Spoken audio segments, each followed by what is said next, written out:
بسم اللہ الرحمن الرحیم۔ ایک سوال پوچھا جاتا ہے کہ کاروبار میں جو سرمایہ لگایا جاتا ہے اس پر خمس ہوتا ہے یا نہیں ہوتا ہے؟ مختصر جواب اس کا یہی ہے کہ جہاں اس پر خمس ہوتا ہے،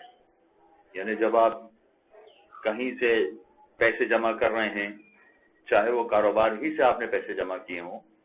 لیکن یہ بھی ممکن ہے کہ آپ نے کوئی ملازمت کی ہے، اس سے آپ کے پاس پیسے جمع ہوئے، آپ نے کوئی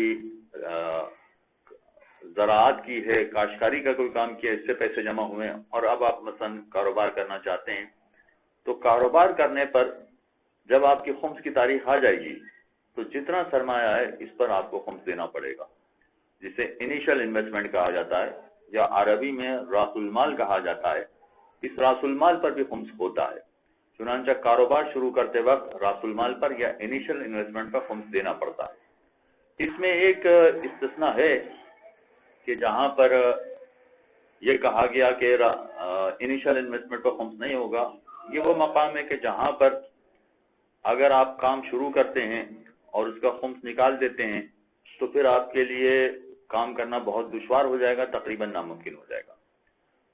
یہ استثناء ہے، مگر اس کی بہت ساری شکیں ہیں۔ اس سلسلے میں اگر آپ مزید معلومات حاصل کرنا چاہیں تو اپنے علاقے کے علماء سے معلوم کر لیں، ورنہ ہم سے بھی رابطہ کر سکتے ہیں، اس کی وضاحت انشاءاللہ آپ کو کر دیں گے۔ حقیقت یہ ہے کہ راس المال پر خمس ہوگا، اور پھر اس کے بعد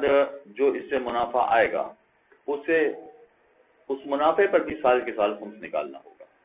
چنانچہ یہ دو الگ الگ چیزیں ہیں۔ جو افراد یہ سمجھتے ہیں کہ کاروبار کرنے کے لیے ہم نے تو خرچہ کر دیا، ہم نے دکان خرید لی، یا ہم نے فیکٹری لگا لی، یا ہم نے ریڑھی لگا لی اور اس پہ سامان خرید لیا، لہٰذا ہمارے پاس سے تو پیسہ چلا گیا، سارے اخراجات ہو گئے، تو یہ اخراجات ہو گئے تو ہمارے پاس تو کچھ نہیں بچا، لہٰذا اس پر کیوں خمس ہونا چاہیے؟ جواب اس کا یہ ہے کہ آپ نے جو کچھ بھی خریدا یہ سب آپ کا ہے، یعنی اگر آپ نے دکان خریدی ہے تو یہ دکان آپ کی ہے، اگر آپ نے فیکٹری خریدی ہے تو یہ فیکٹری آپ کی ہے، اگر ریڑھی خریدی ہے تو ریڑھی آپ کی ہے۔ چنانچہ جو رقم آپ کے پاس تھی اس کی شیپ چینج ہو گئی ہے، رقم کے بجائے اب دکان آپ کی ہو گئی ہے، رقم کے بجائے اب فیکٹری آپ کی ہو گئی ہے، لہذا اس دکان کے اعتبار سے یا فیکٹری کے اعتبار سے آپ کو خمس دینا پڑے گا۔ چنانچہ یہ ایک خیال جو ذہن میں ہوتا ہے کہ سرمایہ چلا جاتا ہے، یہ اصل میں چلا نہیں جاتا، اس کا شیپ چینج ہو جاتا ہے۔ پہلے آپ کے پاس کیش کی صورت میں سرمایہ تھا،